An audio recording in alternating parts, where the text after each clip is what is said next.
Kohberger allegedly stalked one of the victims. That's false. You knew that was false. For anybody who had never heard that before, that question is now planted into them, unqualified representation that Mr. Kohberger stalked one of the witnesses, and that's false. We do not have evidence that the defendant had direct contact with 1122 or with residents of 1122.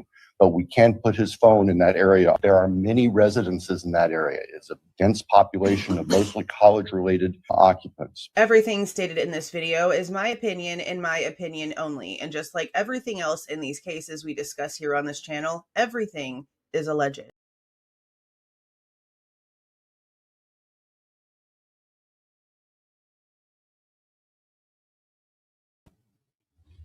Hey, you guys.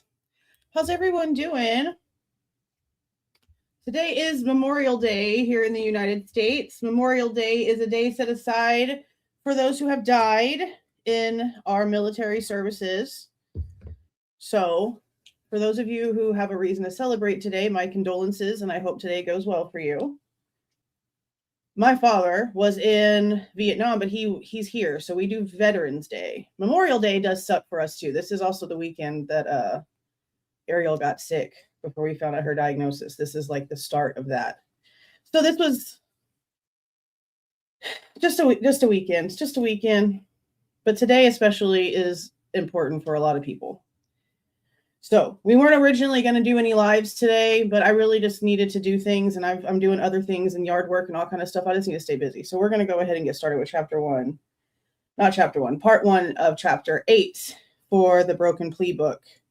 Now we are doing this in sections because chapter 8 and I don't really know if chapter 9. I don't know. I try not to look ahead so I can just focus on what the chapter is talking about so that I don't bring future stuff in before anyone, even knows about it. Because some of you guys are just hearing about it through like videos on YouTube and then you don't really have the book itself. So I try not to jump ahead and just try to stay on chapter. So chapter 8 is both of Bethany's interviews, 11:13, and then he skips down to talking about the one on 11:16 that happened in Nevada. So we are going to do part 1 today. I have the members only live tonight at like 6 something. I'll put a link for it here in a second in the chat. It's just going to be like open case discussion. I don't really have anything planned. I sometimes just like to have the members only live be like, you guys come in with whatever you want to talk about and we just have a discussion. I answer questions, whatever your theories are, your statements, we just talk about it in the members only live. And we do our giveaway, which would be like a t-shirt or a hat. I broke my cup, my coffee cup of my, like with my logo on it. I put it down too hard in the sink the other day and it broke. So I got to order another one. But while I was figuring, hey, I need to order another one, I was thinking I need a hot pink one. So I haven't ordered one. I'm going to try to invert and try to figure out. I don't know if Printful, the person that I use, the company that I use, has a hot pink one. I might have to go with another provider for those, but I want to be able to make like a hot pink coffee cup, the big one like we have with the like grayscale logo on it. I think that's what I'm going to try to do. And I know I'm still needing to make the crime scene tape leggings. I haven't had the time to just like sit down and even be in a creative mode. And I don't want to sit there and design it when I'm not feeling like designy-ish, if that makes sense. Like I have to be like in a relaxed mood to want to sit down and design some stuff. I don't want to do it when I'm not in that mood because then it's going to be ugly to me. I don't want that. So I'm working on it. I'm just trying to get to a place where I can just like sit down and draw all day long. I also, I think I need to get a pencil thing because I bought a laptop a while back in like January, this laptop that I've been wanting for a long time that like you basically open it and like close it and turn it into like a tablet. Like you can invert it or whatever. It didn't come with like a pen. And I think maybe it'd be easier for me to design more stuff if I had the pen thingy. So I need to find the pen thingy. There was something else I wanted to talk to you guys about. Bro, see, for me, it's always just my cups that break. Like just in general. just in general. If anything falls off a table, it's not Slade's coffee cup. It was never Ariel's coffee cup. It was never my ex's coffee cup. It was never one of Dawn's cups. It's always one of mine. And it won't even be me using it. Like, I think I've maybe broke like 2 myself my entire almost 40 years. I've had probably a dozen cups over the past 4 years broken by other people. It's always mine. Always my cups. They have cups from like, Slade still has his little shark coffee cup that we got when we went to Florida for Ariel's Make-A-Wish trip. That thing is 10 years old. Don't have a crack in it. I don't have any cups more than like a few months. That's crazy. It's always my damn cups. What was that thing? So there was a rumor, and I'm only bringing this up because of what we just heard in Jack's interview about Kaylee's nude photos and whatever Chris Whitcomb said about feet pics. I think he said something like that in an interview. I'm gonna have to go back because I know he said it. I just don't remember exactly what he said. I think it was geared towards Maddie. There was a rumor going around that OnlyFans had been hacked. And I was like, right as soon as this information like comes out in this interview, there's a hack on this website and we have questions about this website. Like, the timing of this is weird. What is happening? Well, it turns out that wasn't true. It turns out it wasn't hacked. It was somebody who claimed to have like all of this information from previous breaches and stuff that had happened. So there was no like recent hack, but stuff from before had been like collected by some weirdo and like put it out there as if there was a recent hack. Right as we got this interview. Right as we got this interview with this weird information and everyone's like racking their brain trying to figure out what's going on. I'm like, the timing right here is kind of strange. And I know that it seems far-fetched, but, you know, I don't know who's involved in all this crazy shit and who would like put some sort of fake-ass distraction out there at the same time that that information about Kaylee and Maddie having photos like that comes out. It was just an odd coincidence. You want to know something else really crazy? And I'll tell you all this story right before we get started. So yesterday, my dad texted me asking about our Route 66 trip.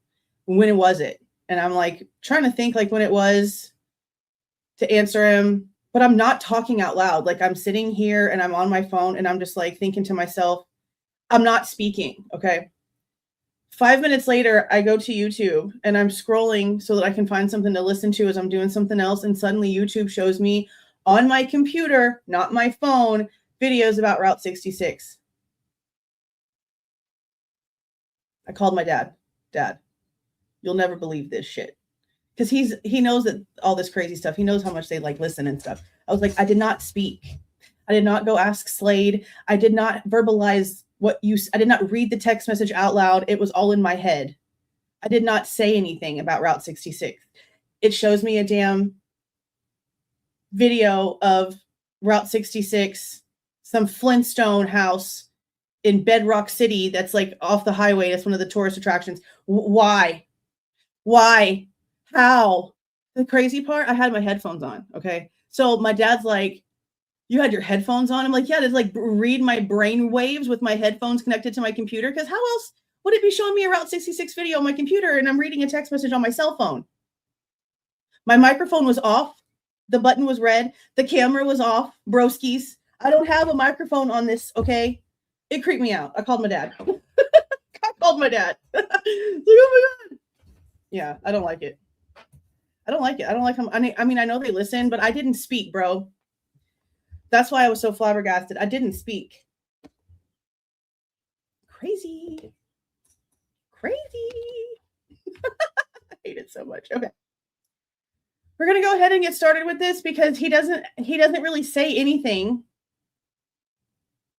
He just starts off with, this is Bethany and this is who Bethany is. And this is her information from the report on 11/13 when Blaker spoke to her. Then he cuts it later down to, now here's the one from 11/16. So we're going to listen to the copy that's over on Connor's channel. And this is, luckily, one of the interviews we actually have some footage for. Now, of course, we can't see her face. We can see Blaker. We can hear what she says. There is redactions. But I'm going to follow along in the book so that anything that might be redacted in the report that he has the name or anything of, we can read out loud the way we did before. Bro, you know what I didn't notice? You know what I did not notice? Oh, welcome, Green Girl. Just in time for our members only live. I'll get that link here pretty soon. Damn. Just literally lost my train of thought. Something I didn't notice was a mistake that Blaker made in this report, and I didn't notice it until Whitcomb puts the mistake in the book. So when it came to this report,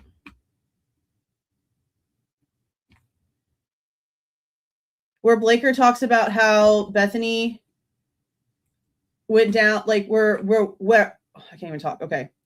Where it says that someone went down to go watch baby daddy. Okay. We know that that's Bethany. In the book, he points out how Blaker has it wrong, and he puts that it was Maddie. And I didn't know that, but it look right here.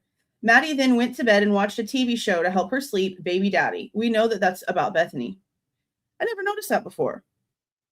Something else that I think I want to do here is I want to look at the Latah County prosecuting attorney reports that we have. We have them. Unredacted, we have them. I want to compare them to the reports that we have that they came from, because I'm wondering if they actually did just copy and paste stuff, or if maybe they changed a little bit. Like, did they have to write up completely new reports, or is it just the actual unredacted versions of the reports that we have? I don't know if there were any edits made, but we have them. They're in the Google Drive.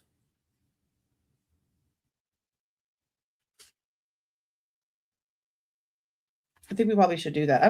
I don't think we're probably going to see any changes. I'm just not sure, and I want to be sure. I want to be sure. Okay.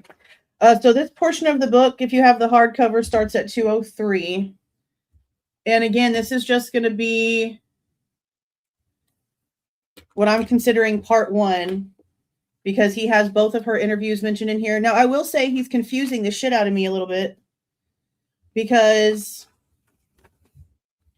and I wanted to mention this beforehand, when he goes to talk about the 11/16 interview, he says this: it would be easy to imagine that among Bethany Funk's 4 statements to police, her November 16th recollections would be the most accurate.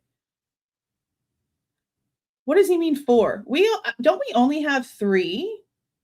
Okay, you found no differences. Okay, thank you. I don't have to do it. I trust Lucy. None. Okay, so they copy and pasted. Okay, that makes sense. I mean, I would hope so. I would hope so.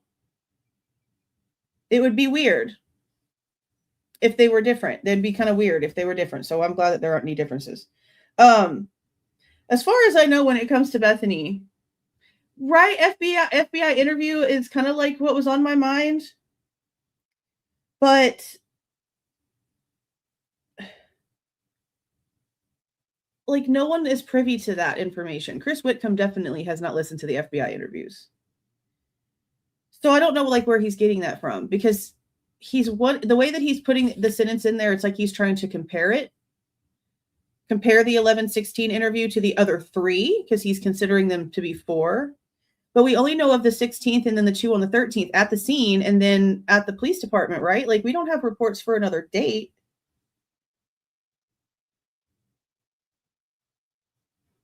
I don't think we have reports for another date. I mean, I could be mistaken. And he could be meeting the FBI. I just didn't think that he could be, because he wouldn't have had that one to compare it to.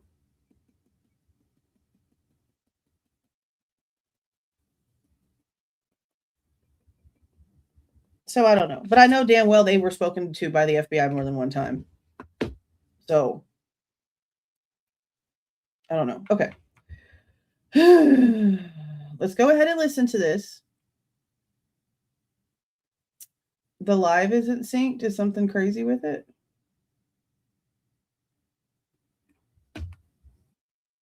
Mine's not showing any delays on anything.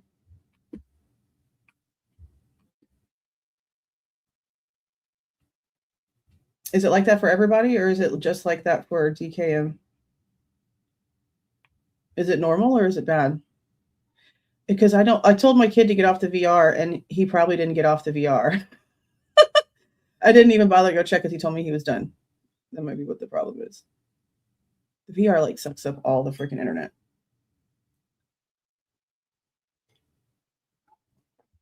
That part.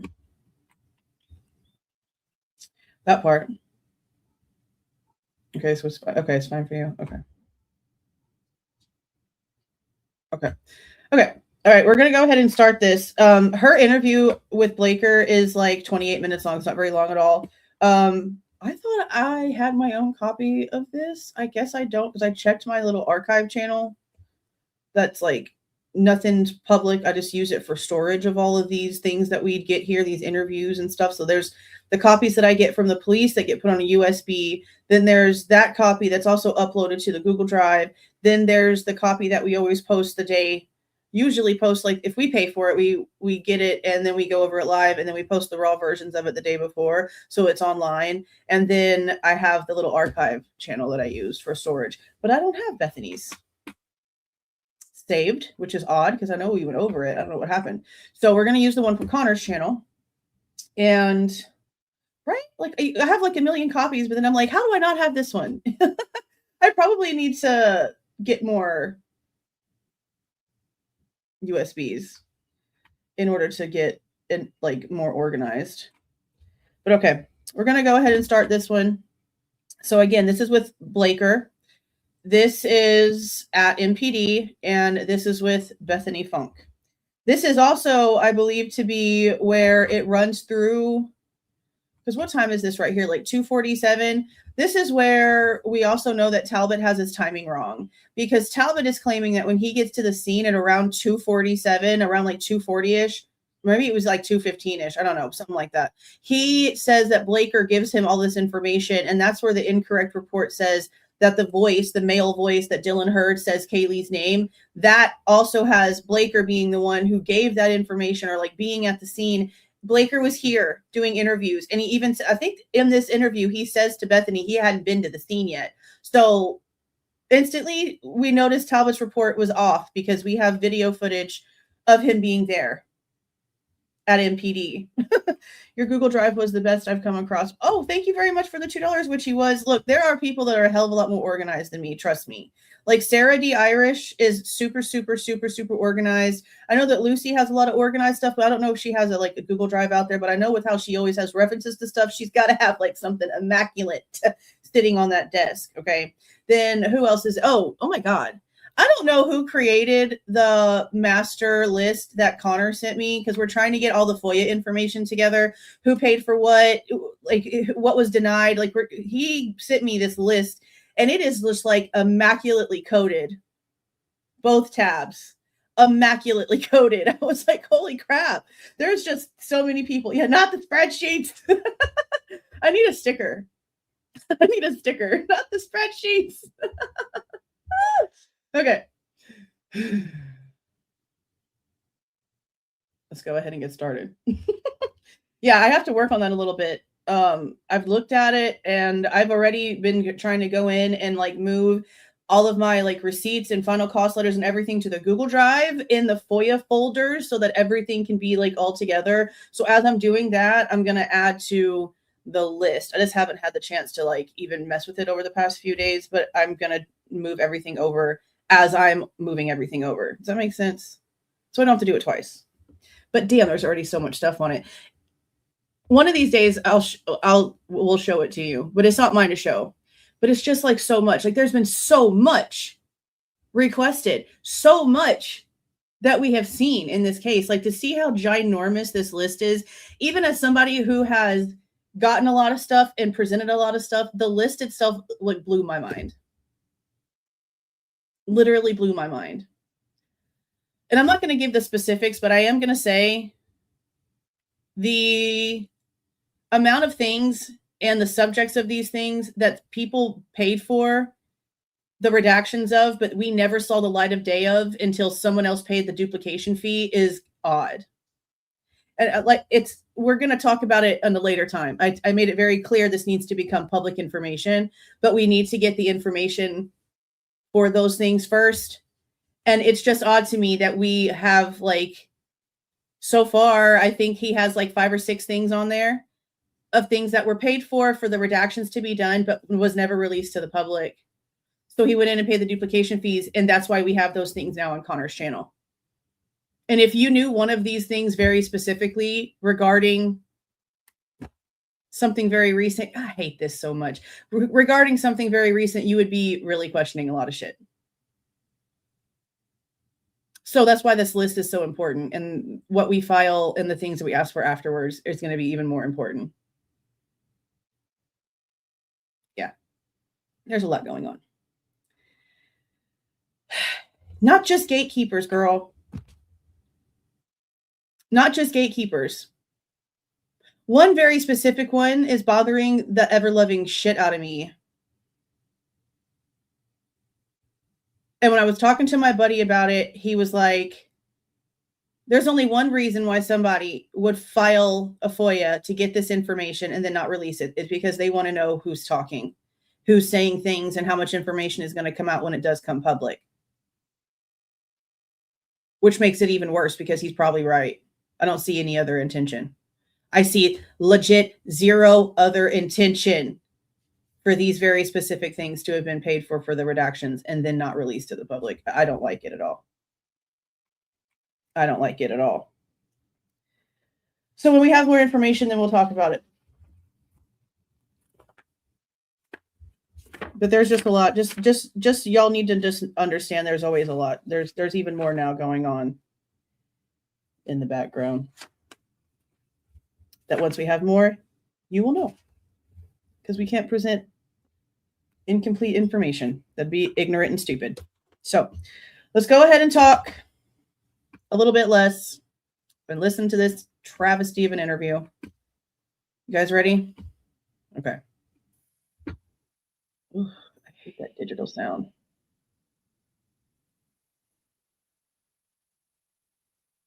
What? Senior Wazowski got stuff that was redacted, but then whenever you requested it, you didn't have any redactions. That's what we're doing. That's what I just said. Connor created a list. You need to send me an email so that I can have Connor send you the list of the one that he has that's editable, or however we want to do it. I'll email him and see how he wants me to do it. But he said to find all the creators that have FOIA'd stuff so that we can get everyone's information together so that we can see what's happening.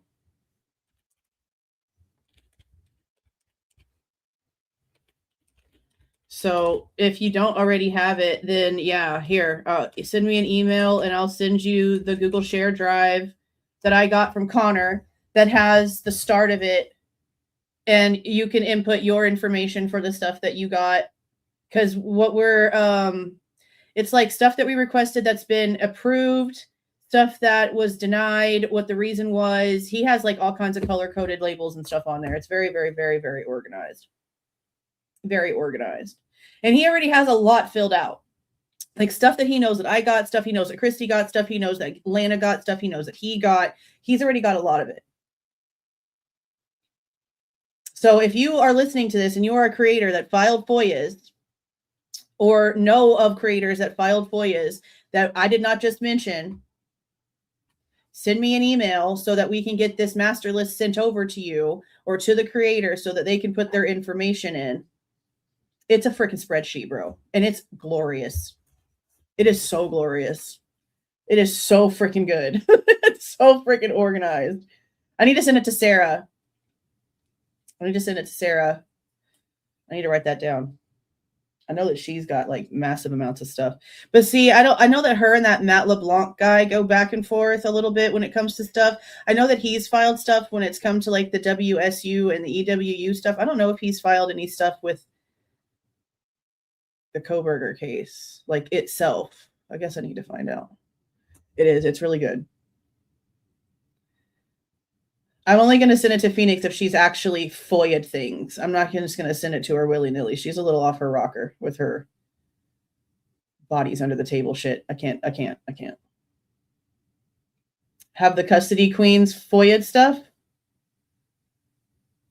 I don't know if they've FOIA'd. If you haven't sent in a FOIA request for anything, then there's no reason to get the spreadsheet. Like, we don't want to just send it to creators so that they can just like have it to talk about it. We want it to go to the creators that actually filed stuff so that we can get organized. This is a job, not entertainment. This portion of this is definitely a job. Yeah, I don't know. Any of them that have actually, damn, my hands are hurting like a biatch from that weed eater yesterday. Oh, that's true. See, I don't see whenever you mention them specifically, it doesn't even hit me. When someone says the word spreadsheets, it's a trigger. Isn't that crazy as shit? That's crazy as hell.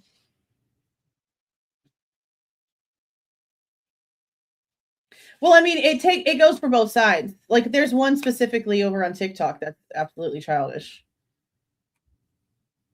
Yes, Logan does need it.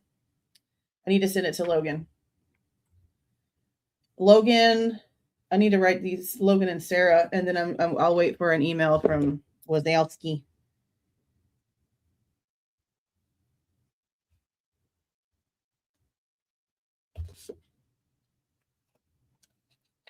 Yeah, I think Connor sent it to me while we were live last time, a couple days ago.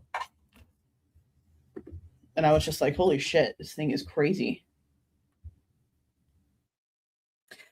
Sarah, yeah, I've asked Sarah to like put a PayPal or something out there because she like pays for a lot of this stuff and she doesn't have one. I specifically asked her the other day so that we could like donate to her, but she just doesn't have one. She gets a lot of the documents. She gets the court filings that have like been ordered to be unsealed but aren't like posted. She'll go in and she'll file FOIAs for them, and sometimes she gets them, and when she gets them, she posts them. She's got a lot of organized stuff too. When we went over the EWU documents the night before the hearing last week, we were working off of her spreadsheet. We were working off of her organized Excel spreadsheet where she had the links in it where you just clicked on it and it opened up to the document. That was her stuff. She has a little page here, but she doesn't do anything really. She just like posts like community posts, but her majority of her traffic, as far as I understand, is over on Twitter.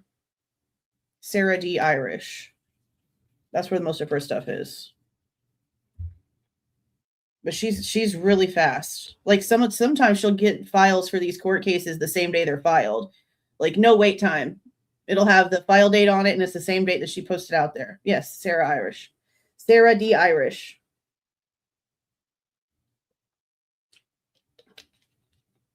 Okay, yeah, speaking of that, has he put it out there without the way that he did it on the live? I don't go to that channel, so I don't know. All I know is that I ran across a clip while scrolling on TikTok, and the only thing I heard come out of his face is that he edited out parts. So does he have the raw full file on his channel somewhere? Because if he doesn't have just the raw full file out there for people to review, then I'll probably have to get it so that we have the full file, which I wouldn't know why you wouldn't do that.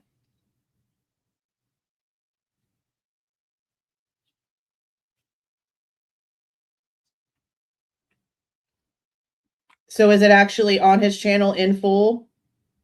No edits?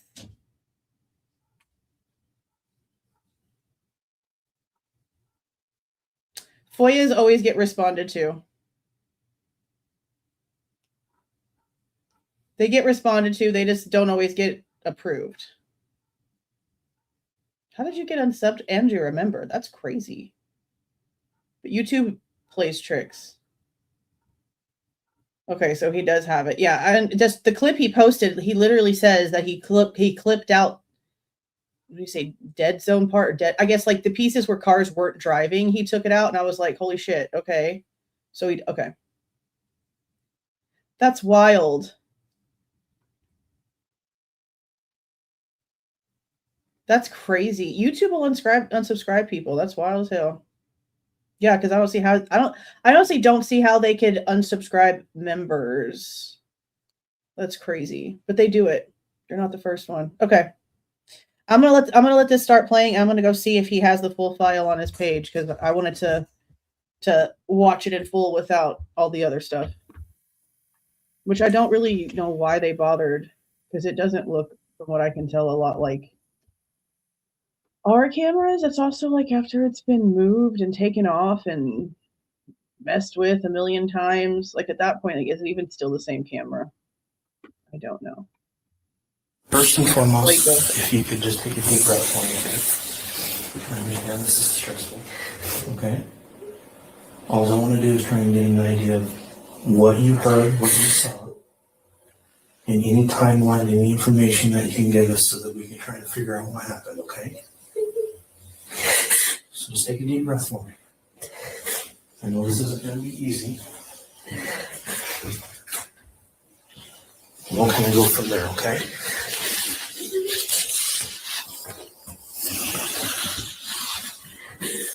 Okay, he does have the full file. Damn, this thing is color at 10:28 p.m. See, that's another thing that I question too when it comes to how many people had their hands in it. Look, all the way to 11:24. I mean, all the way to what time is this? Oh wait, I had the time wrong. I'm not good with military time. What time is 20:28? Is that 8? Is that 8:30? Look how dark it is. And it's color. Bro. Nah. Nah. Somebody messed with them settings. There's no way all those people had the login up until the 19th. And no. The only time color ever popped up on them cameras is when someone came up on the porch and there was motion. If there wasn't direct motion on that porch, it stayed black and white the whole time. What, like even the cat, right? Like the cat that came across the parking lot right in front of the steps, it didn't trigger color. Somebody messed with those damn settings. They either messed with the settings like inside, like no, there's no other option. Like there's no other option. Just because you remove the camera doesn't change the settings inside the app that you've set up for that camera. The settings only change if it's like a new device. If you're taking off an old device and putting the same device back in the same thing and it's setting up to the same Wi-Fi and you have the same app, it's the same settings. Somebody messed with them clips in that freaking app with the freaking login. There's no way. How the frick did they not search warrant the logins for those 6 damn days? 6 days.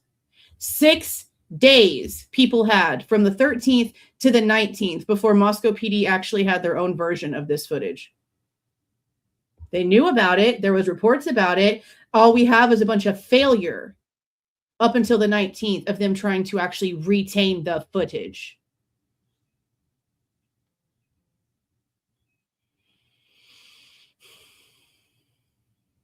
Hell no, bro. Hell no, bro. Right. It's the same camera, though. It's the same camera.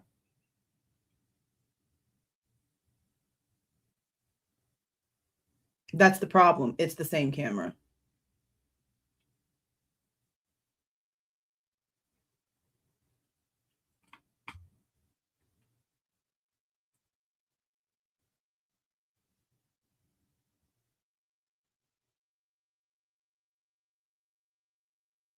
Yeah, it's the same camera. That's why it doesn't make sense why it's color with as dark as it is outside.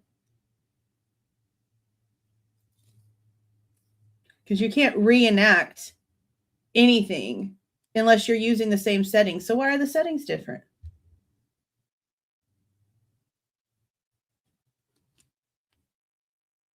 It's the same one.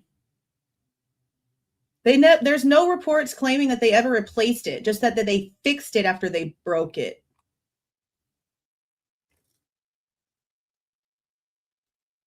No, he didn't get anything off the SD card, so that doesn't even matter. They logged in and got it off of the login. That doesn't even matter. He got the SD card on the 16th. We saw it be handed to Gunderson.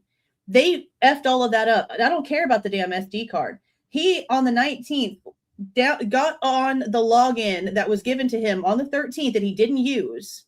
He traveled around and got a bunch of equipment and went back and forth and went all stupid. And then logged in on his work phone. On his work phone.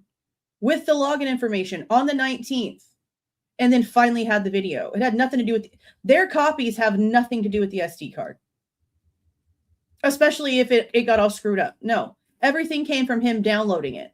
Meaning it had to be downloaded on his phone and then something had to be used to connect his phone to another device before whatever he downloaded it to then burned it onto the DVD that was then put into evidence. So that's downloaded on the phone, that's transferred to a transfer device, and then it's burned onto a DVD. Just on the 19th, that's 3 copies of that damn footage. But it took them till the 19th to get that footage. There's no way. There's no way.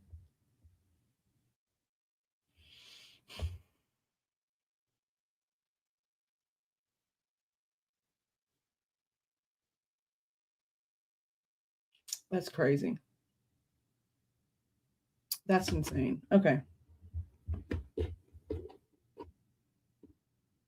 These cops are so stupid. Okay, let's get started with Bethany's freaking interview. Jesus Christ.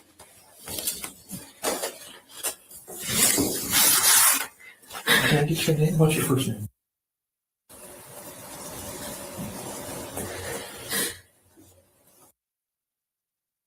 What's your middle initial? And your last name?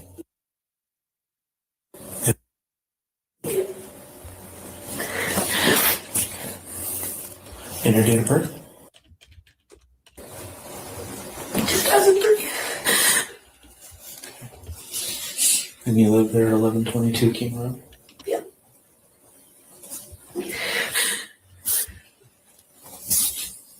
What's the phone number for you?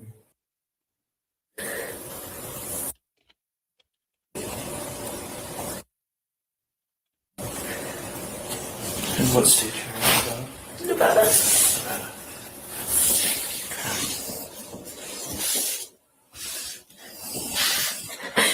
Do you have your phone here with you? Okay.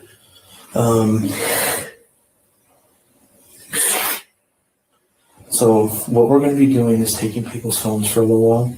We're going to try and, so because I don't know if you called anyone or made any phone calls or anything like that.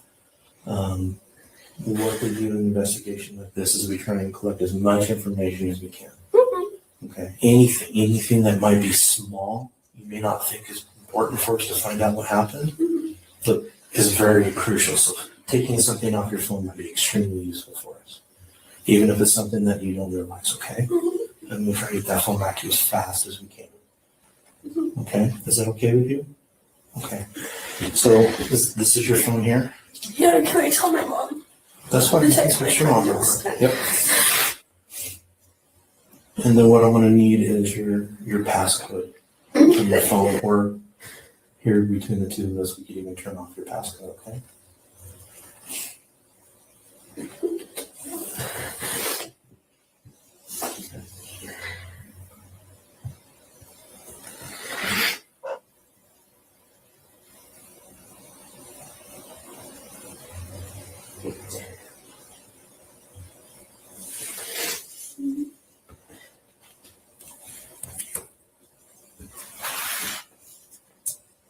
How do you take them?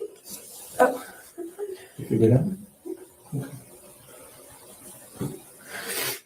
And if it won't let you do it, that's fine. You can just give me or tell me what your passcode I is. just don't know my. Okay. What is your passcode? Okay.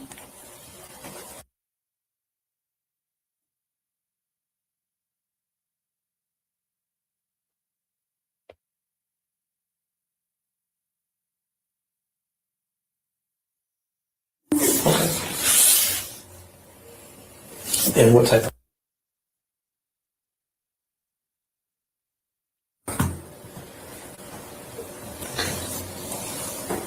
He doesn't really have a lot of he doesn't have like the entire like report. He has it in sections. Like you'll see where I have the brackets. Sort of. Like where I drew in brackets. That's like the pieces he has of this interview. So he's just talking about little snippets. It's the next one on 11/16 where he does it like in full pages, like the full thing. Like it's just her report on these. And it's the unredacted version of the report. So it looks like for 11/13, he doesn't really have, because I'm like looking for why this shit's redacted so long. And he doesn't have any of the like unredacted stuff in this one. So that sucks, at least as far as I can tell. Maybe a name or so. But nothing when it comes to like this portion. The majority of all of the unredacted information we're going to be able to plug in is going to be in the next portion. Can I take my mom to speed real quick? Alright, sorry about that. It's okay. Okay. Any social media? Do you have like Facebook or anything? Well, this is on page. I can turn the captions on.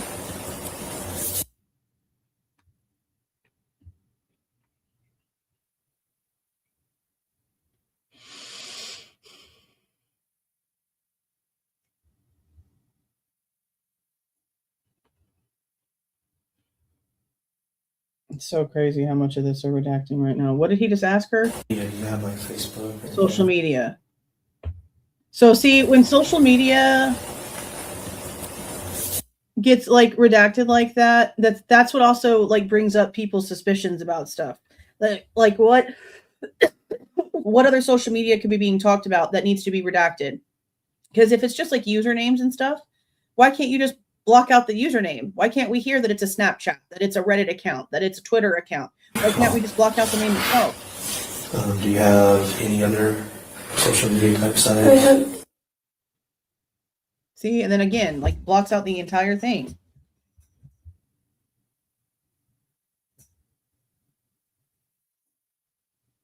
His pencil writing is so hard, it's shaking the entire table. Oh my God, you're going to get seasick watching it. Too much. Too much.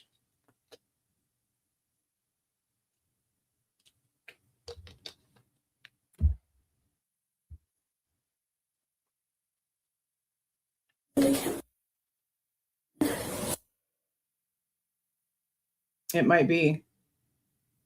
I don't know anymore. I'm just really confused if it is, because nothing has leaked. There's been no videos. There's been no photos. There's been nothing that we have seen be leaked, breached, discovered, uncovered, any of the things. And then when Chris Whitcomb said that there was something about feet or whatever the shit he said about Maddie on her Instagram, no one has still to this day produced me a screenshot that proves there was anything regarding that on Maddie's Instagram. And their social medias were scoured through by the entire planet the second that this broke. I've never seen it. I've never seen a screenshot saying it. I said this the last time. People said that they had seen it. I never saw it. I looked around for it. I don't see it nowhere. So I don't know where that information's coming from.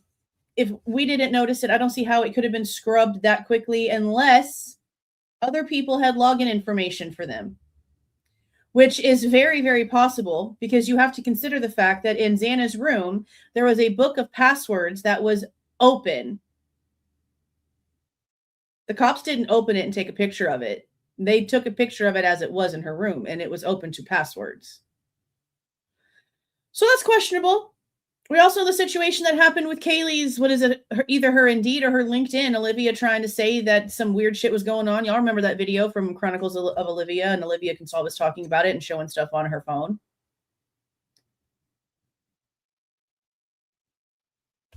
Who else would have had their logins for things to be able to remove things that quickly? But somehow the cops were still able to find out because of search warrants. The public hasn't seen any of that.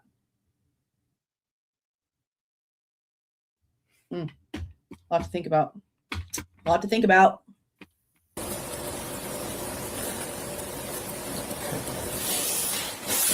the big ones? No, you can't anymore though, because of what Jack said. But see, to me, like I can think of it two ways. They were together for a long time. Couples take pictures sometimes. So the guy probably just thought that he had pictures of Kaylee because they were together for so long and they were adults. So to me, it could either be like he knows that there's something going on that we haven't seen proof of somehow after all this time, have not seen a sliver of proof. Somehow it was hidden. Possible. This case doesn't, there's no limits. There's no limits to the bullshit this case could pop up out of nowhere. I know for a fact that we only know maybe half. There's no way. There's too many things that don't make sense. There's too many things that are not answered. We have like nothing compared to all of the information. And I don't know how the frick long it's going to take, if ever, for us to get all of that information. But for stuff like that to happen to Kaylee's stuff, for there to be questions about buying pictures like that, for somebody to be trying to also purchase photos like that from Maddie, for Chris Whitcomb to say what he said about the feet thing, there is some things that are sort of like leaning into directions that I didn't want to lean into, because up until the last, month, there wasn't anything to give you any sort of reason to believe that was true. At that point, when JLR started all of this, because he's who started all of this, when all of that came out and people just like held on to it, I waited. I waited for proof. I waited for something. It's not like I wanted to see a freaking video, but if you found a damn account, you should be showing us that you found the account. There should be screenshots. There should be some sort of proof of something. And even with AI, as ridiculous as AI is, no one has even tried to fake it. That's crazy. So I don't know. But now we know there's a little bit of substance to it. I'm still not leaning all the way there. Just because they were gorgeous doesn't mean they instantly do that kind of thing, which is, I think, most people's weird misconception or some sort of like jealousy statements that they want to make towards them because of how they looked and how they lived. And that is very real. Let's be serious. To just assume that because they're pretty usually has some sort of back end bullshit to it. Okay. I never thought that. I thought that it was outrageous, especially with who it was coming from. Okay. Let's be serious. Let's be serious. I still wasn't taking it too seriously when it came to Chris Whitcomb. Hearing those words come out of Jack D's mouth changed my mind. Again, it could be as innocent as they were together, they were adults, those kinds of things happen in relationships, but also asking for Maddie's is odd and kind of takes away that a little bit. So I don't know. There's just a lot to think about. And if that is the case, and they were in that realm of things, I think that opens up a big, huge other realm of possible psychopaths. Especially when it comes to the stalking allegations that Kaylee had. And people remember her talking about all the way back to September. Even some of them remember her having issues all the way back to May of 2022. Why the cops acted like that wasn't real, I will never understand with all of the reports and the interviews that we have heard at this point. That completely dumbfounds me. All right. So we're going to kind of go back and try and get a little bit of the timeline, okay? So what did you guys do last night? More specifically, if you were by yourself and not with a group? Why are those so tiny? Can I make them bigger? Ethan was in the house, so was Xana. So you're with one of them is my roommates, and one of them is her boyfriend. Okay. So you're with Ethan and Xana. Xana? Mm-hmm. Can you spell that for me? Xany. Or ANA, sorry. XANA. Okay. Okay, so I'm just trying to... Sometimes it helps me put names together. So you were with Ethan and Xana last night, right? Yep.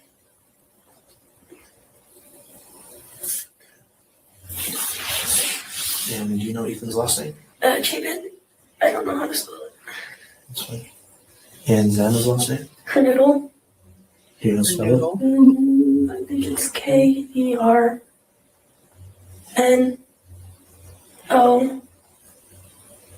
Maybe another OT, or something like that. Okay. Okay, so you're within the same. Oh, girl, I know exactly who you're talking about. That's actually one of the reasons why I don't go to that channel. And I'll be a little bit more specific without giving a name. That's one of the other reasons I don't go to her channel. Give me a minute. Around 8. Give me a minute. Maybe 8:30.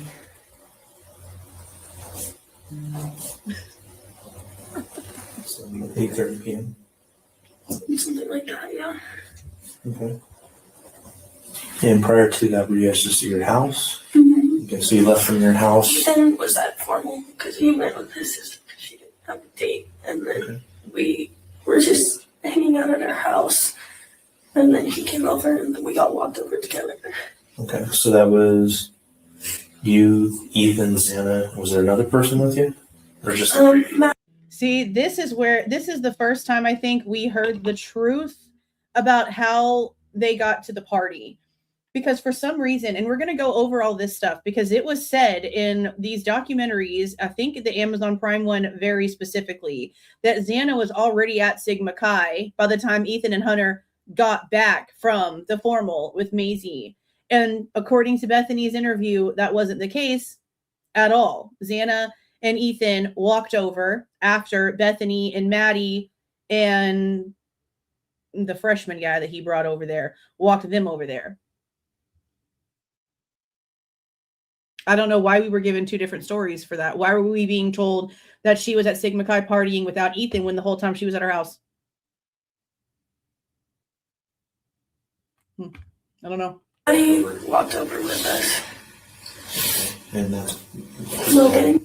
Logan? Mm-hmm. Is it Maddie? Mm-hmm. Her real name is Madison, though, I believe.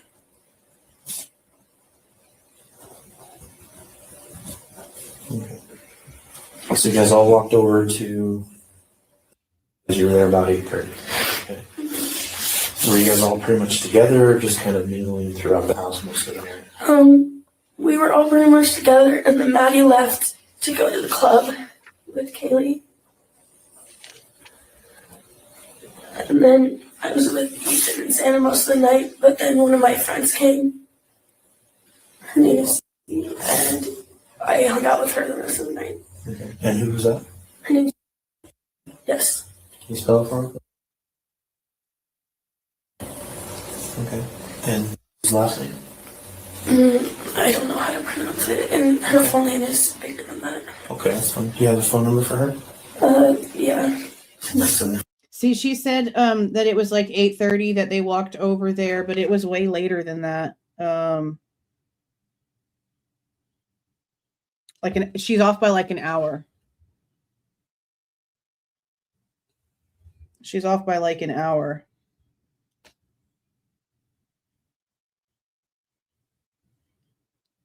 Let's see. Yeah, because it's 9:02 when Ethan and them leave Hungadunga. And it's 9:30 when it says that the Explorer, believed to be driven by Ethan, according to the Ford Explorer logs, arrives at 11:22. So yeah, she's off with her timing of them walking over by an hour. It was actually more like 9:30. Okay, we can get that in there. Okay, so you were with, and at that point, Ethan and Xana were just kind of hanging out still at the house? Mm-hmm. Okay. And then I went to our other friend's house. Okay. What time was that at? I don't know, maybe like 12-ish. But that could be wrong. No, it's fine. Okay.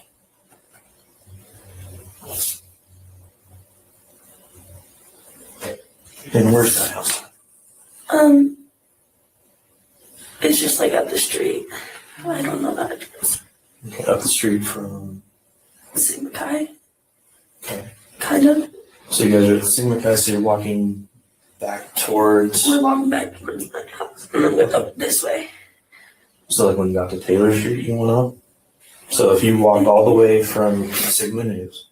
Or Sigma Chi, sorry. Yeah. Sigma News. You know the apartments? That's freaking Sigma News. Yep, and on the lights. It's like that street. that way. So on Taylor? Yeah. Okay.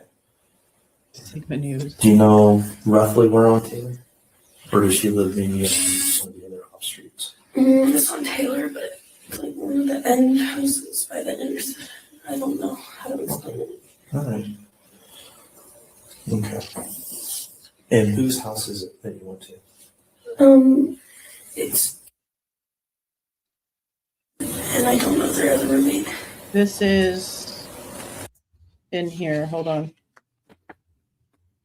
This should be Allie and Kennedy. So she says Kennedy's name, but it looks like Allie is the one who she doesn't know because she only mentions Kennedy. But we know from other reports and from other interviews that it's Allie and Kennedy. Pretty positive. And No, it shouldn't have been at this point. She's in Moscow at the time of this interview. She's 2 minutes away from her house at the time of this interview. If she was in Boise, yeah, but she's in Moscow for this interview. So I guess she's just off because she's not, I don't really know if there's anything on her phone that she could look at for that time frame. I think she's just off because she's just off.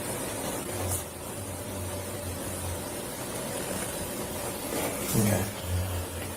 All right. So you're at this house. How long were you here? Maybe like 40 minutes. And then I left by myself. And went back to my house. Oh yeah, all these girls So you walking walked alone by home themselves. maybe around 1-ish? Yeah. Yeah, everyone still in their own time zone. Okay. What did you see when you got home? Me. We're sitting on the couch watching Vampire Diaries. No one else was home yet. Okay. And is another roommate or what was last name? I don't know why they're blocking out Dylan's name. Oh, okay. I wonder if this was re-requested, if it would be the And- same redactions or if they would take some stuff, Um, some of the redactions away. Probably not. actually don't remember her last name right now. That's fine. And does live with you guys too, or just She's visiting? a friend. Lakeland. And then she left. Do you know what time she left at? No.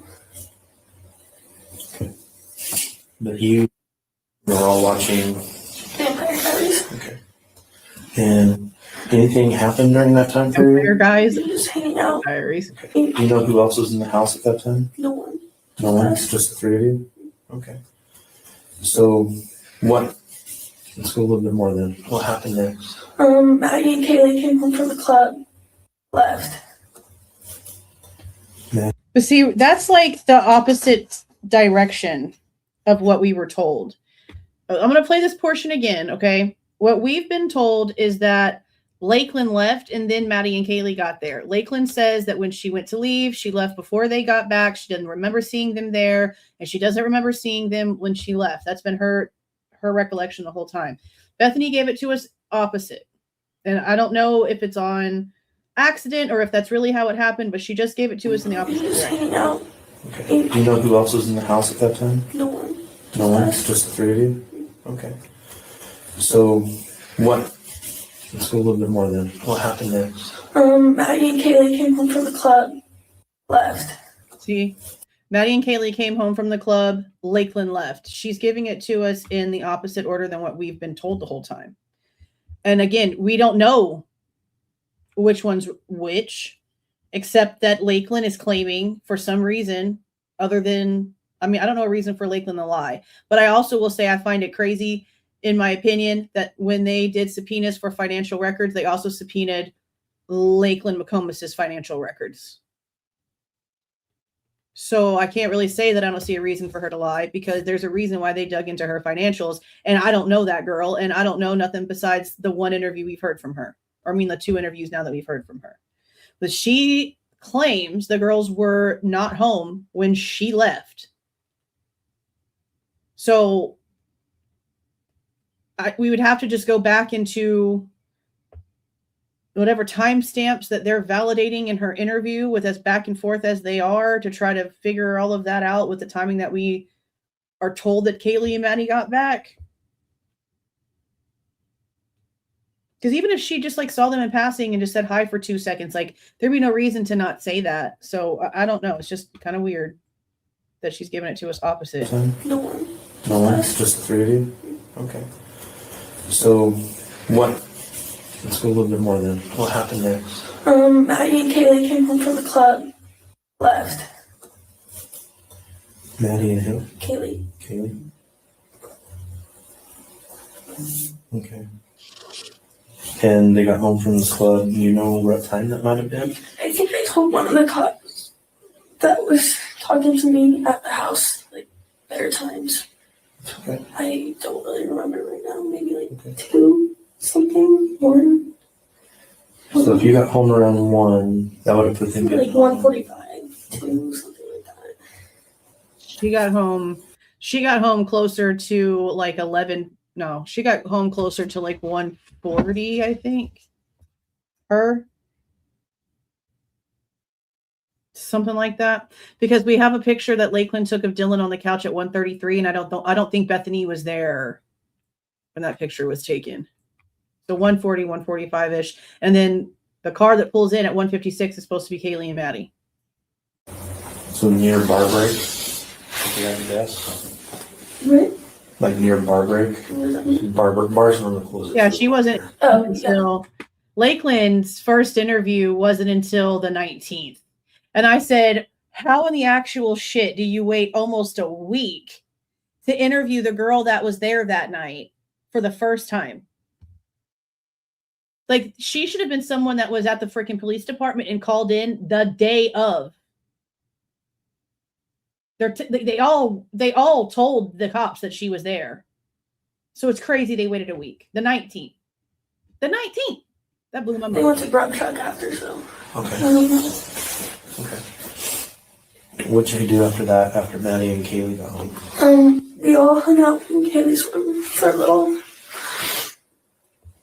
And we talked, and then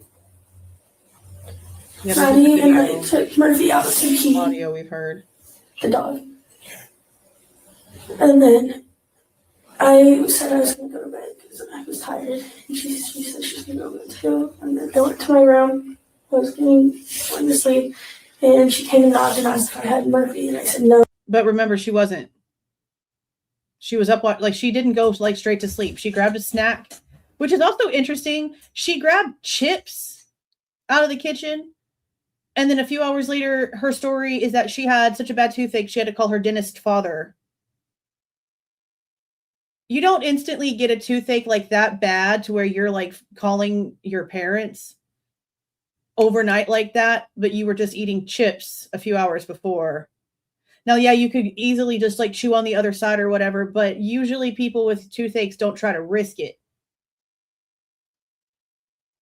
If you know, you know, okay?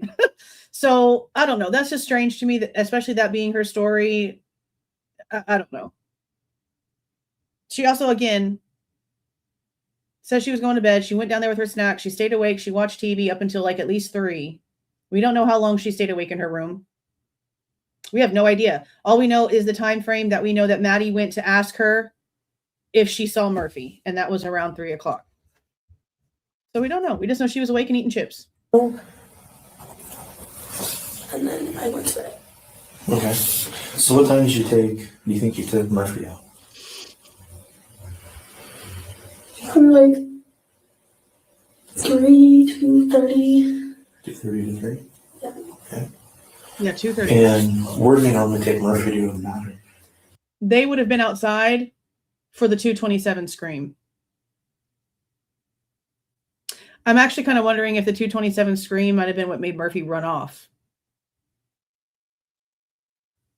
Maybe it freaked him out and he took off running, and that's why Maddie couldn't find him. I also find it interesting that she doesn't mention that damn scream, but she mentions in her 11/16 interview that not a week before the crime, she heard a scream in the middle of the night that freaked her out so much she had somebody come pick her up and take her out of the house. So that's weird to me. The back door. Well, hey there, Carrie. Thank you for being a member for so long. 27 months is such a long ass time. It really is so long. Hey there, Unicorn. How you doing? How you doing? How you doing? Oh, thank you for the 10 gifted memberships, Carrie. I appreciate that. Thank you so much. Congratulations to those who get those. Don't forget our members only live is tomorrow. Is later today. I'm going to go ahead and let this play real quick and I'll go get the link. So which one is 1122? So if I'm coming up King Road off the table. You are 1122. It's the big white house. All the way to the very top on the right? Well, it's technically on Queen, but the address is King. Okay. So is it the one that's tucked back as you're going up to 500 Queen Road? Those big apartments? It's kind of back just a little bit? Mm-hmm. Okay. So you normally go out the back deck then? Yeah. Okay. All right. I know how to judge here then. Okay. So you go there. You and Maddie take the dog out. Mm-hmm. Then how long do you think that took? I was out there for maybe like 10 seconds. Yeah, she barely even stayed. Okay. So then you both come back in. So you and Maddie. I came in before she did. Okay. Did Maddie still have the dog then? Yes, I think so. So you went out for a little bit, came back in. Do you know what time Maddie came back in? Mm-hmm. And you went straight to bed when you came back in? Mm-hmm. Okay. Well, that's not true. She didn't. How long after you went to bed do you think Maddie came? Actually, I came in, grabbed some chips into my room, and watched the show for a little, and then Well, thank you, Miss. What were you watching? it's called I Baby appreciate Daddy. that. Thank you. Okay. How long do you think you watched it? Maybe like 30 minutes. So one episode maybe? Yeah. Okay. Or like a half. Okay. And did Maddie come in during that show or after? She just knocked on my door, I think, during last. I had her. Now, remember, the phone records show that Maddie also called Bethany. So while there was all of the phone calls going on after the 17-minute phone call, I cannot believe there's still weirdos on TikTok arguing this with the freaking interview, with him even saying, is there audio of that? Like a dumbass, giving it all away that he knows this phone call happened. There's still morons on TikTok arguing this 17-minute phone call. I don't understand. I don't understand stupid. I really just don't. I really just don't. But I say all that to say this. While all of those missed phone calls were going on between Kaylee and Jack and Maddie and Jack, we also have Maddie calling Bethany. And then so she called Bethany, and I'm assuming Bethany did not answer the phone, which is why Maddie went down and knocked on the door to find out where Murphy was, if she had known anything about where Murphy was. It says right here, Maddie calls Bethany, not answered at 2:53 in the morning. 2:53. So she's laying there in her bed, eating snacks, watching TV, but she doesn't answer the phone for Maddie. Maddie has to go down there and knock on the door and ask her, have you seen Murphy? So I don't know why she didn't answer it. I find that a little interesting. Maybe it was on the charger and she didn't want to get up. Maybe it was on silent. She didn't hear it. I don't know. But notice she doesn't, I'm going to let it play. I don't remember if she mentions it. But at this point, she hasn't mentioned a call from Maddie. She only mentions Maddie coming and knocking on the door. How long after you went to bed do you think Maddie came? Actually, I came in, grabbed some chips into my room, and watched the show for a little, and then I went to bed. What were you watching? It's called Baby Daddy. Okay. How long do you think you watched it? Maybe like 30 minutes. So one episode maybe? Yeah. Okay. Or like a half. Okay. And did Maddie come in during that show or after? She just knocked on my door, I think, during last. I had Murphy and I said no. Okay. Then what happened after that? I just went to bed. And then I woke up and I was like half asleep and I just thought I saw like a firework or something. Like it just sparkled like under my door. And I thought I heard like something kind of fall. And then Murphy barked, but I thought people were just making like food, like, and Ethan was here or something and knocked something over because he's usually loud in the kitchen upstairs. Okay. So it seems that Murphy is the only thing that Bethany and Dylan heard the same. It seems like Murphy is the only thing in common that they heard that night. Now, I know that some people think it's possible that it could have been a taser that maybe dropped in front of her door, and that's what caused like this spark to be seen and like the type of light that she saw. And that's a possibility. I could see that. There'd be a lot more to that if we knew that there were taser marks on the victims. But we don't have that either. So I don't know if a taser is even a part of this story. But I was also thinking back to Ethan's phone. Because we know that Ethan's phone was on the floor next to Xana. And it has a huge piece of phone missing from the back of it. And we know that her phone that says be kind like Kate, or kind like Kate, that we know that she donated to. So we made a donation to. That's how we were able to figure out the phones. Plus old photos show it was her phone, is on the bed next to Ethan. What if it was a phone? What if a phone in the fight that was taking place on the second floor, Ethan's phone flew down onto the first floor and like landed, and the way that it landed not only broke that piece off, but also like maybe made the flash go off, maybe because of how hard it hit the ground. Or maybe the camera was on because something had happened and the camera had come on and the flash happened as it fell. I thought about it maybe being Ethan's phone. Maybe. Especially with the way that they weren't placed in the right spots. They were with the opposite people they belonged to. So it's just strange. So it could be a taser. It could be a phone that fell.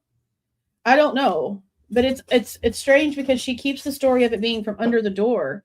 But then we look at photos and there's like no space underneath her door for her to be able to really see a light. Like it would have had to have been like literally coming from the floor in order for there to be any sort of light really coming underneath her door. Because there's like no space. Like I have space. All my kids' doors have a little bit of space. There's like no space. So that's just something to think about too. So what do you mean by you heard a firework? It sounded like a little firework, and then there was like a spark. I'm on the bottom floor. Okay. So it kind of looked like it came down there, but I don't know.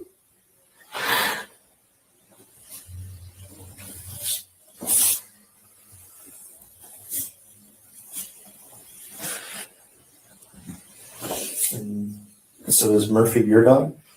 Kaylee's dog. Kaylee's dog? Kaylee and her ex-boyfriend's dog. Okay. Now, every time I hear how it's Jack and Kaylee's dog, I'm just going to cringe. Now that we know the truth about that whole thing. So you heard Murphy bark right after you heard what you thought was a firecracker? Yeah, something like that, but he like, I don't know, dogs bark at random things. And sometimes when he's happy, he'll bark. Okay. It didn't sound like an angry growl or anything like that, just a bark? I don't really know. I was like half asleep. Okay. It just sounded like a bark. So, hear the firework, kind of see a spark underneath the door. Mm-hmm. Murphy barks. What'd you hear after that? Pretty much nothing. Nothing. That's it. Okay. And again, I don't understand how we have Dylan, like, just when it comes to like direction, okay? How can we have Dylan telling us that she's hearing crying coming from down the hallway where Xana's room is, and the opening for the stairs that lead to Bethany's room is right there with the whole like echo chamber that can go down there, and she doesn't hear the same noises, she doesn't hear the crying, she doesn't hear the voice?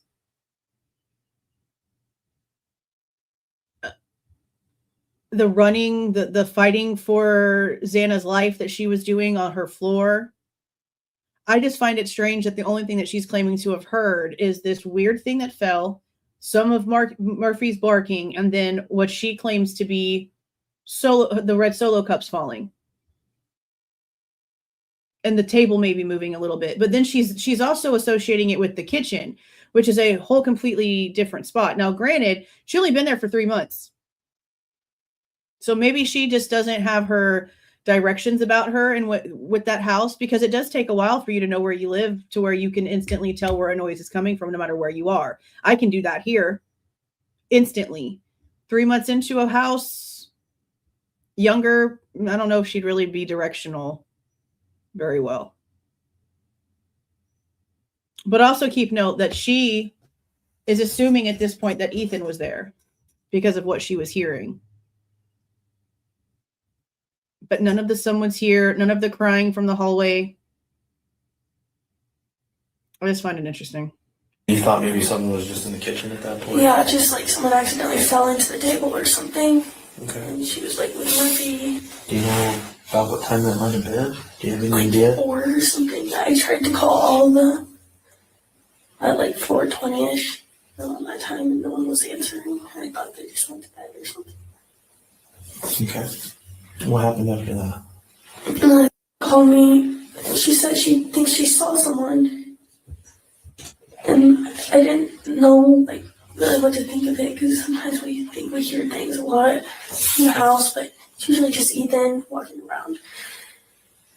But she came. I told her to come to my room, and we. No, I'm pretty sure Xana's room was above a spare room because they share a wall on that side, right? Yeah, the pong table is like more like above the utility room and the bathroom on the first floor. If you think about like where the hallway and stuff is, what was above Bethany's room, I don't really think there was anything above Bethany's room actually, because the way that the house is split. Let me pull up a picture of it. She was like, look at me, and we could lock the door, just staying there just in case if there was anything, and that's all I know. I fell back asleep. You didn't hear anything else? Mm-hmm. Okay. No one else talking? Didn't hear something. Okay. Did Yeah. make it to your room then? Mm-hmm. Okay. What time do you think she got in your room? Around like 4:20, 4:30. Okay, about the same time. Yeah. Where's her room located to yours? I'm the only one on the bottom floor. Okay, so Bethany's room is right here, and this is the spare room. This is the living room window. And we know that at some point it goes down here. I'm pretty positive that this is Xana's window. Right here. And this is the spare room. It's like you go up, here's the stairs, and then it goes down the hall. And it's a half wall until about right here, and then it goes in, and there's her closet. Yeah, this is the window where Xana's desk is. So above Bethany's room is like the living room area, and the pong table would be about right here above the utility room is how that looks. Right by the front door. Okay. And then you go up the stairs. And Xana's room, the kitchen, and then upstairs is Maddie King's. Okay. And where's the wardrobe? Right by the kitchen. Yeah, like the bathroom or the utility room. Yeah, Okay. something like that. And did she say anything to you when she got into the room? She said she thought she saw a man, but Yeah, I didn't know what to think of it. I was like still half asleep, and I was like, I didn't know what to think. I don't know. It didn't sound like I didn't hear screams, I didn't hear anything. Mm-hmm. I didn't really know. Okay. Okay. We're pretty positive. And notice that Like she 100% didn't say positive. more than she just saw someone. Yeah, that's all I remember her saying.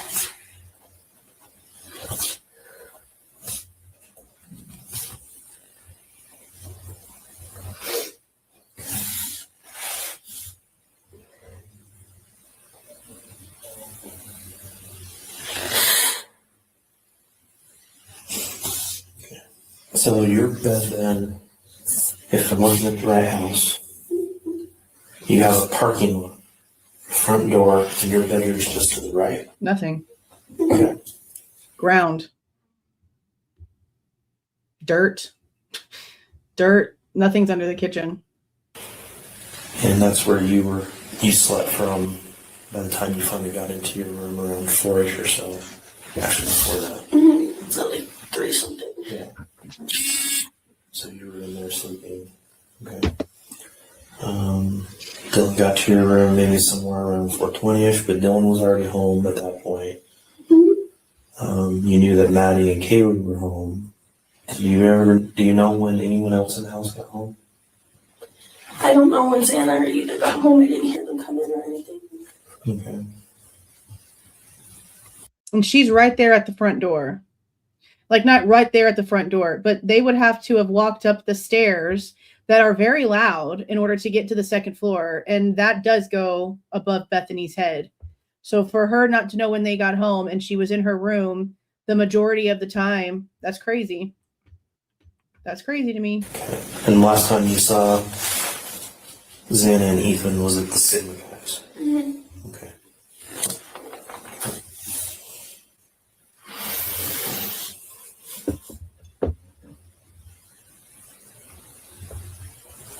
Now, they could have used the slider. They could have used the slider. I just don't know why they would have chosen to use the slider. Because they know the code to their own front door. Xana's, supposedly with him. So I guess they could have used the slider. Maybe they used the slider and Maddie's the only one. I mean, it could have been Maddie's the only one that saw them get home. She was outside running around looking for Murphy. Somehow they got into the house and got into the room and no one saw them. I mean, I don't know any other sort of innocent explanation for that, because everything else is they were already in the room and dead by the time everyone else got home and nobody knew. I don't know what else to think about that whole thing. Especially now that we know that Xana and Ethan were not even together all night the way that we thought. There was some stuff happening. There was some stuff going on. Then we also have to consider what we heard from Jeff Kernodle, Xana's father. I know that people say, oh, well, maybe she was just saying that to him to say it to him so that he didn't worry. He knew what kind of life she was living. He knew what she was doing. That's why he made the comments he made about how she was starting to calm down, make changes, changed a lot. She changed a lot. Yeah, he knew that she was what she was doing before and what she was starting to not do because she was starting to grow up. Same with Ethan. So what if she was home around midnight and something else happened? I mean, I don't even know what to think anymore. He holds that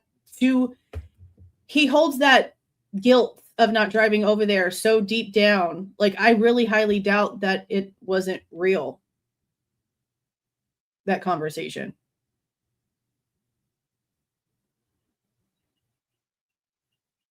Then the messages from Erica.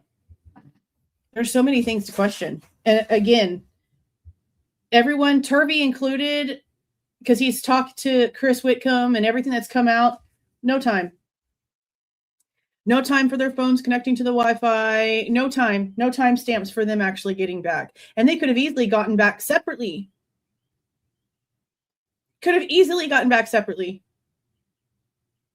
This whole time we've been thinking they were together. That maybe not the whole time. Maybe they didn't get home at the same time. Maybe Xana went home first and maybe Ethan showed up later. I don't know. How we have no answers to that, I just don't get it. And that means the families don't either. And I know it's been a super long time since I've spoken to Kara, but as we've been asking this question, as the plea happened, as information has come out, as of stuff coming out months and months ago, the family has not been told when Xana got home. Could that have changed over the past 2-3 months? Maybe. I don't know. Probably not. But as of all that time later after the plea, they did not know a damn thing about when Xana was getting home. So this isn't just the public doesn't know. No, according to Kara, they don't know either. That's why we were so adamant about trying to figure out answers. This case disgusts me. So,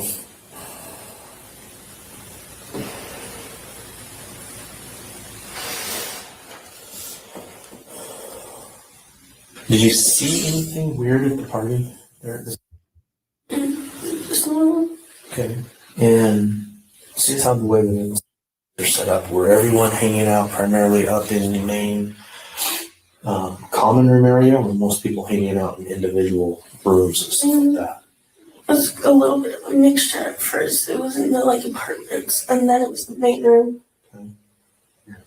And then as I was leaving, I went in to grab a backpack from our friend's room, and Xana and Ethan were sitting on the couch just listening to music. Okay. You don't know that. For one, don't come in here calling people names. Like, I'm not even going to deal with your dumb shit. You do it again, you're done. And you don't know that.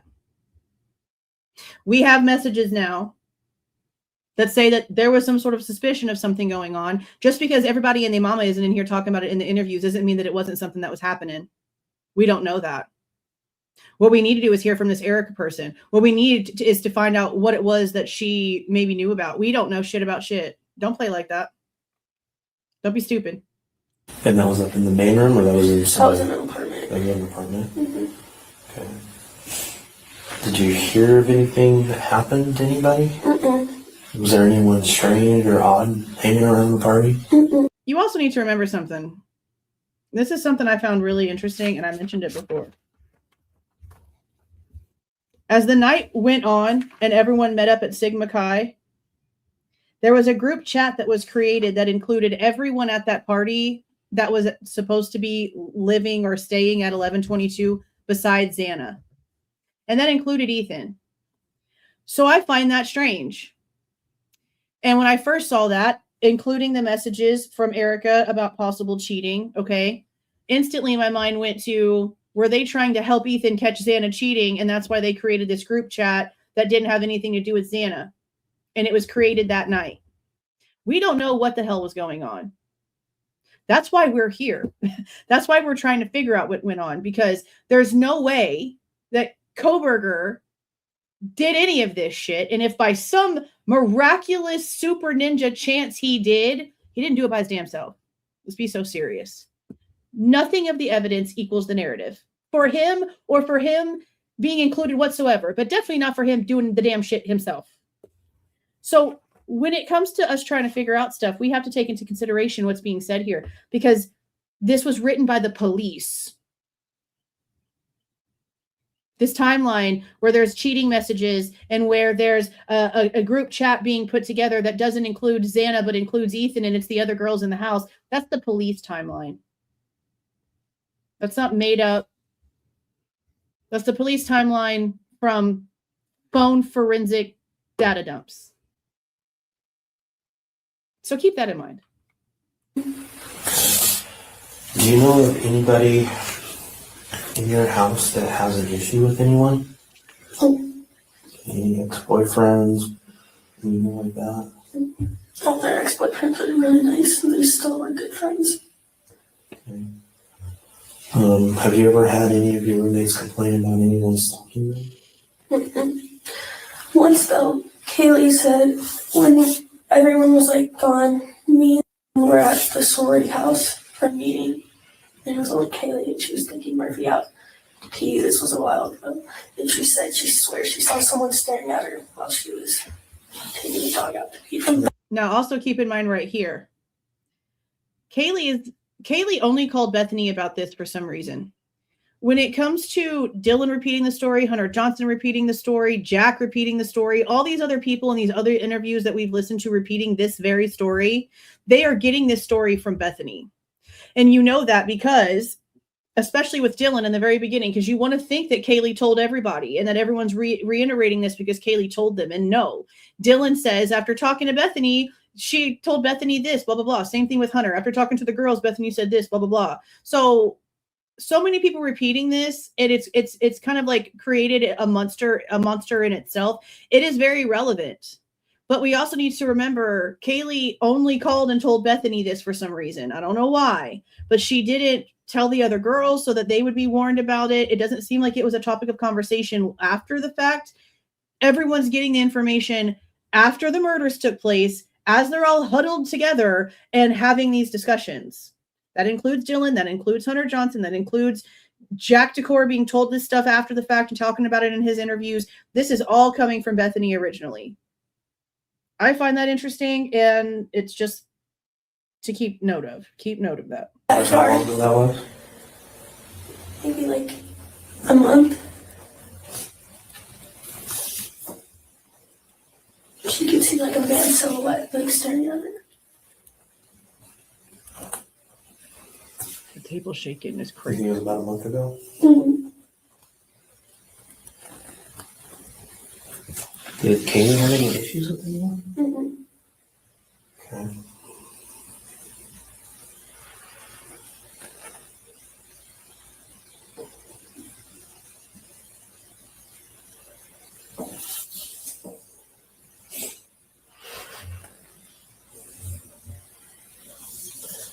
None of them have made any comments or statements of anyone trying to come onto them or anything like that.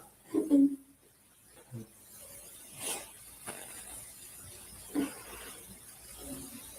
And you said that all of the ex-boyfriends and that, they're all normally very nice and stuff like that.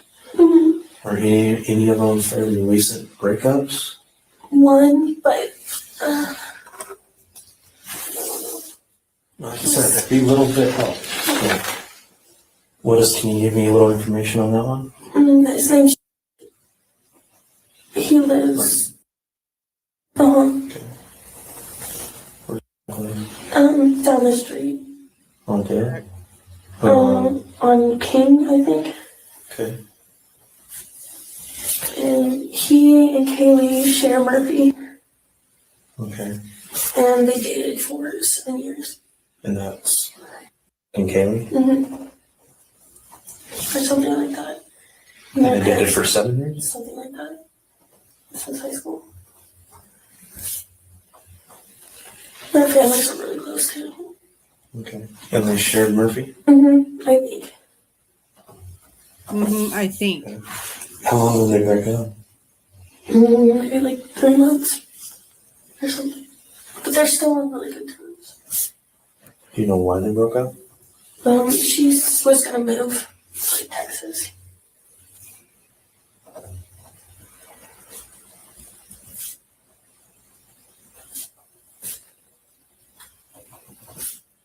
Where's Kaylee from? Portland. Okay.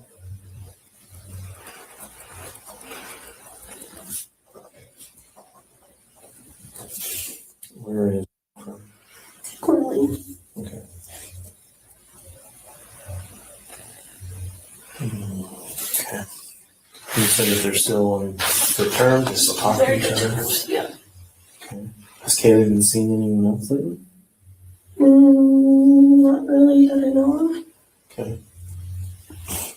See, why is she lying? She literally knows that Kaylee is dating more than one person, getting a little bit more serious with the Mason guy. He was just with her on Friday night for the formal that Bethany was right there for. So I don't know why she's instantly not being honest about that. What is the point of being dishonest about little things like this? It's their literal go-to. Bethany is freaking included in this. Their literal go-to is to not be honest off the bat, to instantly deny everything and instantly just say, I don't know, not really. That's their literal instant reaction. I'm so sick of it. It is the most annoying ass thing because you know that the first couple of seconds of their mouth opening is not the answer that's going to come out. It's the bullshit. It's like they're programmed, literally programmed to just instantly deflect and say no. It's freaking weird. Do you know when she was going to move to Texas? After this semester. And then apparently she wasn't going to anymore. I don't know. Yeah, remember that too. Which is something that we need to consider.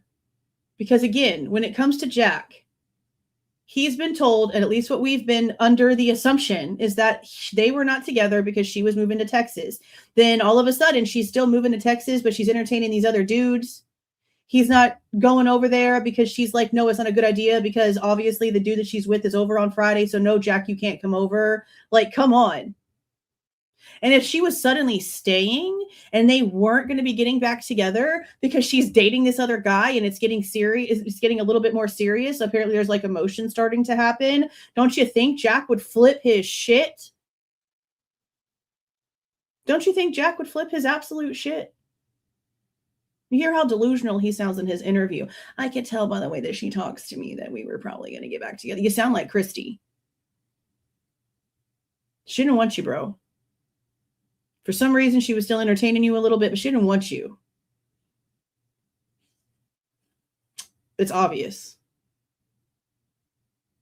So you take what you already know, and then we add this little bit of extra that we're getting from Dylan and Bethany both about the possibility that Kaylee was going to stay in Moscow one more semester. Because remember, she was supposed to just be going on a trip, like a vacation, and then she was going to be back before she moved to Austin.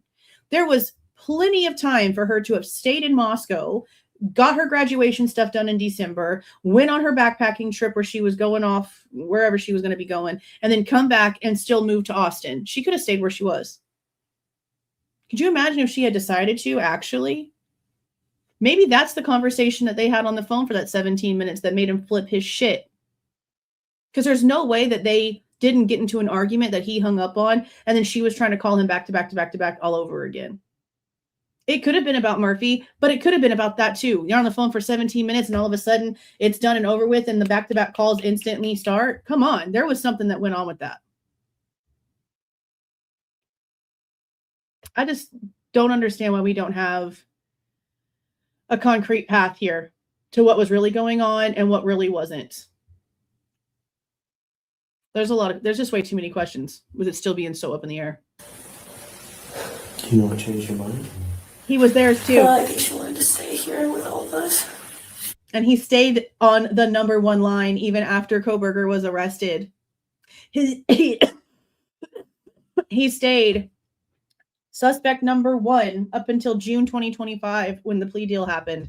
They never removed him from the report as suspect number one. And the whole time, never fingerprinted him. But they did a remarkable job. This is some of the best investigating ever. Like, you could not have written it this effed up. You really just couldn't have.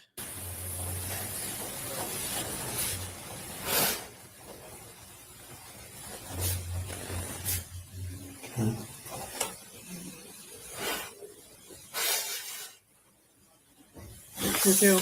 Literally a minute apart.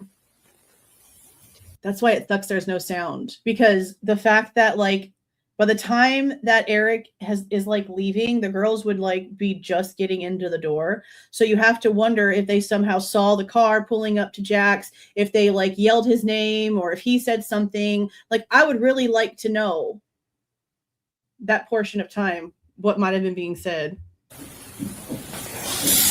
Is there anything else you think is important for me to know? And you might remember things later. That's very normal, okay? If you think you remember anything else, please reach back out to us.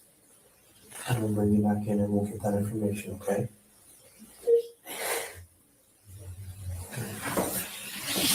Let's go back through my notes real quick before I have to go, okay?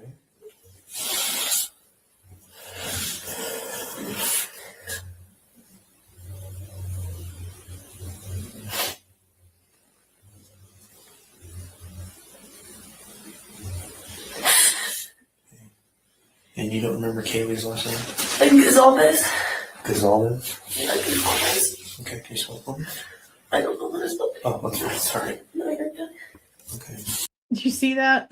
Can you smoke for me? I don't know how to smoke, and it's spell. See, that's why I don't do captions.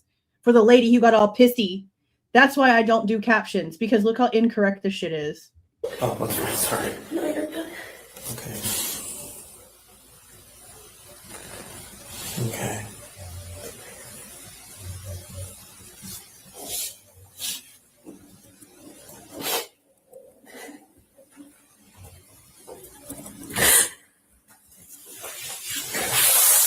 All right. Yeah, I very much thank you for sitting down with me, okay?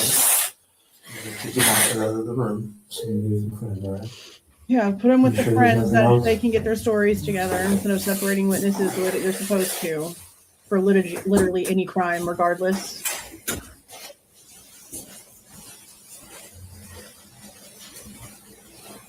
It's so crazy.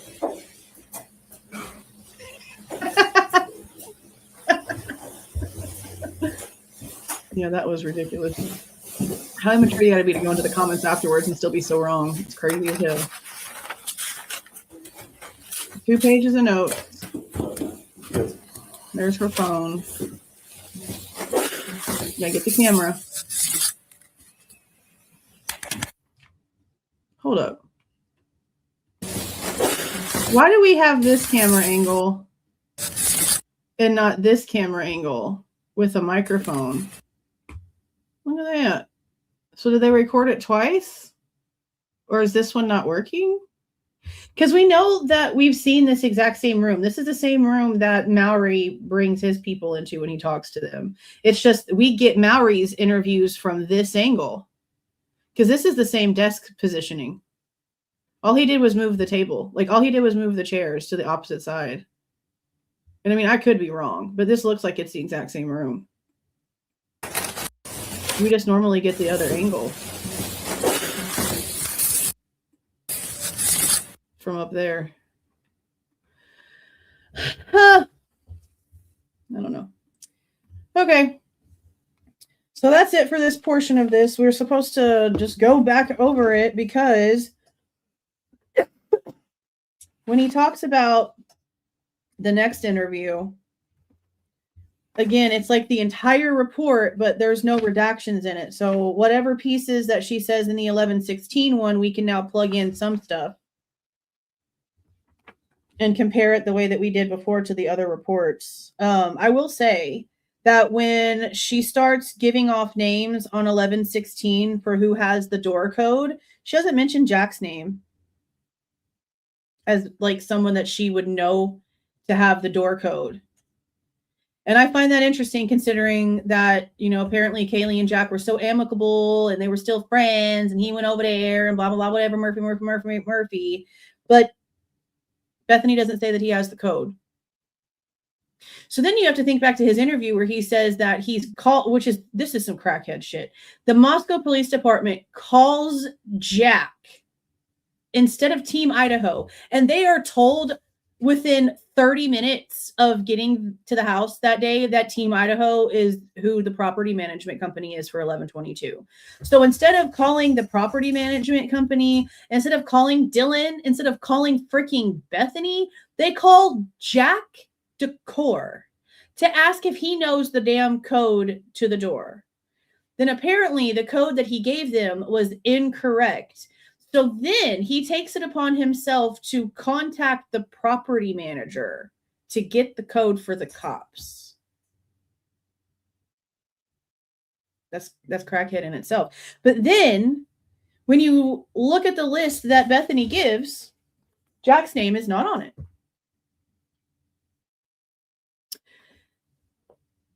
The only thing I can think of why Jack's name wouldn't be on a list of people that she believes would have the door code is because she had to have been told probably very specifically from Kaylee at some point that Jack doesn't have the code.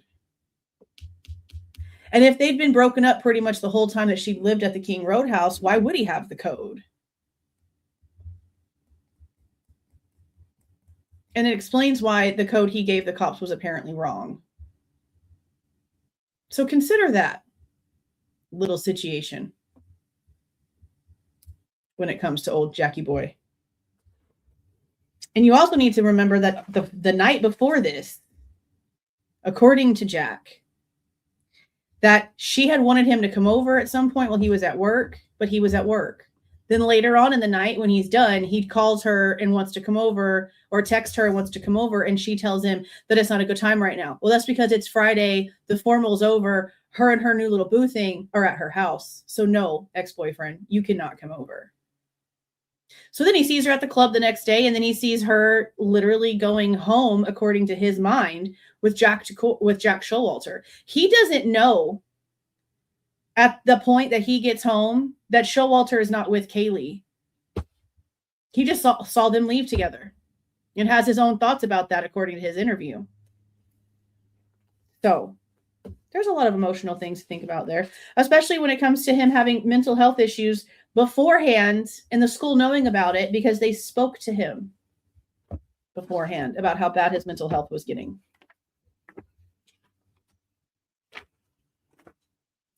Don't underestimate the power of, I guess, really anybody, because we've seen females do some crazy shit and they look like they weighed as much as a feather. You really just can't. Not somebody who's able-bodied. You really just can't. And I'm not saying that like Kohberger is completely, disabled and functional, because that's not the case, obviously. But he does have autism, and he does have a dexterity and mobility issue. And again, couldn't freaking fillet a fish to save his job. So I don't have any faith in that being where the narrative actually goes. I think I'd rather say that ex-boyfriend with a lot of problems, a lot of emotional issues, a lot of anger, a lot of resentment, a lot of putting on a fake face. You also need to consider the fact that he didn't call the Goncalveses, that he was in the back of that cop car for how long, listening to everything, listening to the radio dispatch, listening to Dylan, listening to the people around him. He had his phone with him, and the Goncalveses were not getting an answer from him on the phone. He shows up over to their house the next day, but at that point in time, until he knew what was really being told story-wise, he sure wasn't answering the phone for them for hours and hours and hours. Why wouldn't you answer the phone, Jack? Why didn't you answer the phone?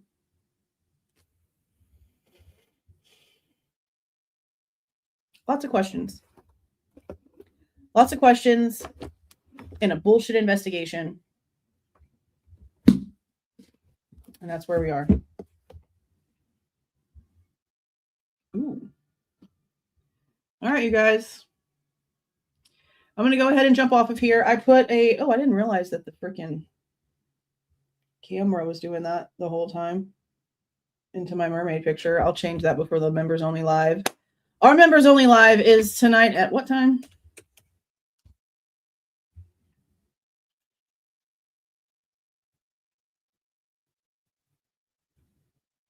Uh, 6:15. So in about 4-ish hours. No ads. Members only lives are ad free. We'll just open discussion. Bring your questions. Bring your comments. Bring whatever. We'll talk for an hour and a half, 2 hours or so, and just shoot the shit for a while. Relaxed. Don't forget, though, that it is open to the public until after the giveaway, because that's the only way that Nightbot will read the damn chat in order to do the giveaway. But as soon as the giveaway is over, it goes down to members only. I think that's it. And we'll do chapter 8, part 2 tomorrow. I think I already have it scheduled. And I think that it's scheduled for in the later evening, just in case something else pops up. Plus, I'm still putting pieces from Dylan's deep dive interview out. Yeah, tomorrow at 7:45, we'll do part 2. And now part 2 is going to be the deep dive into the 11:16 interview, the same way that we did the deep dive into Dylan's 11:17 interview. So as she's talking, we're going to pull up reports. We're going to be doing all the same things. And then after I'm done putting clips out of Dylan's longer interview review, I'll start putting clips out of this one to make it shorter. But yeah, I think that's it. Y'all have a good day. Whatever y'all are doing for Memorial Day, I hope it goes well. And yeah, I think that's it.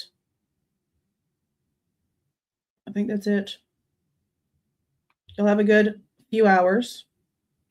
I'm gonna go make food. I'm a bit squeamish. Yeah, I'm gonna make something to eat. Y'all relax. See y'all in a little bit. Let me go ahead and end this. I gotta find the right button here. This thing is acting crazy. Oh yeah, a nap sounds good. I might do that. All right, you guys. See y'all. If you like the way that I present this information and give my opinion, please don't forget to leave a like on the way out. Subscribe to the channel if you have not subscribed already. And please don't forget to make sure that the notification bell is set to all so you don't miss any of my rants, reviews, reactions, updates, or deep dives.